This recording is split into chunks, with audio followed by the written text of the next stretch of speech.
안녕하세요. 이번 영상에서는 문학 미래엔 4-4-5다는 원고지에 대해서 살펴보도록 할게요.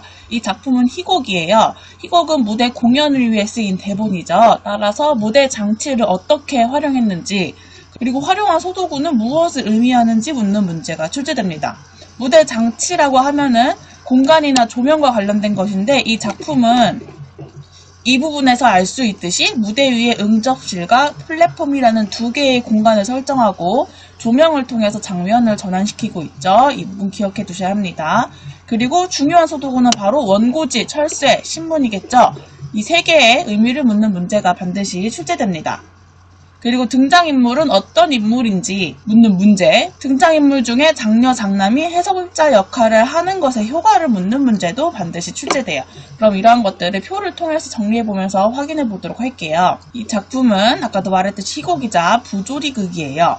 반사실적, 서사적, 풍자적, 실험적, 관어적 성격을 띱니다. 주제는 인간성을 상실한 현대인의 기계적인 삶에 대한 풍자예요.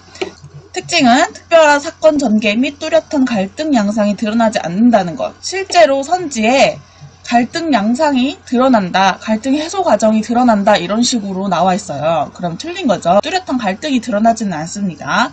그리고 무대 장치, 소도구, 인물의 대사와 행동 등이 희극적으로 과장되어 표현되었고, 등장인물을 처, 장남, 교수 이런 식으로 호칭만으로 제시하고 있죠.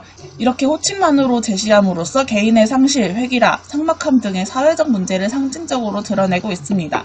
장녀이자 장남은 등장인물이기도 하지만 동시에 해설자 역할을 해요. 장녀가 관객들에게 벌써 아침이 됐습니다. 아버지는 연구하시다가 이렇게 책상에 주무신답니다. 이런 식으로 말을 하죠.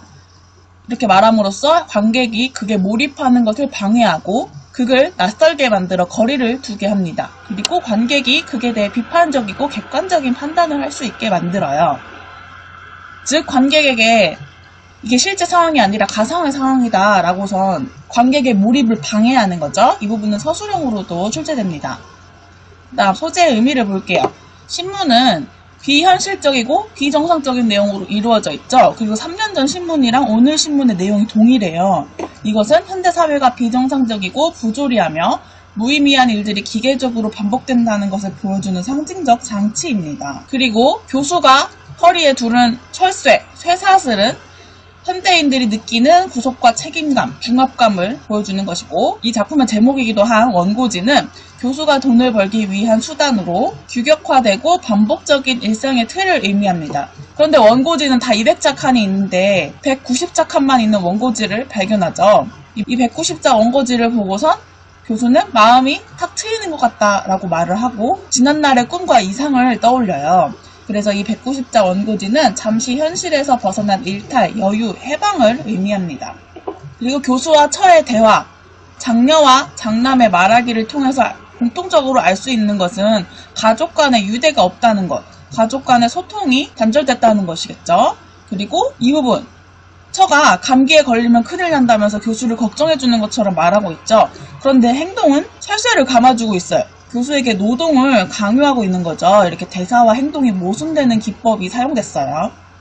대사와 행동이 일치하는 기법을 사용하여 이런 식으로 출제되면 틀린 내용이죠. 이 기법을 통해서 현대인들이 겪고 있는 부조리하고 비정상적인 상황을 극적으로 드러내고 있습니다. 마지막으로 등장인물의 상징성을 보고 마치도록 할게요. 교수는 반복된 일상과 노동에 시달리는 현대인을 상징하고, 감독관은 실제로 존재하는 인물이 아니에요. 논리적인 인과관계 없이 갑자기 창문을 열고 등장했다가 창문을 닫고 사라지죠.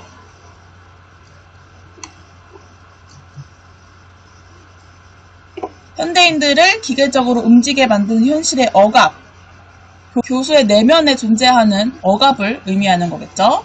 그리고 천사는 현대인이 잃어버린 꿈과 정열을 의미합니다.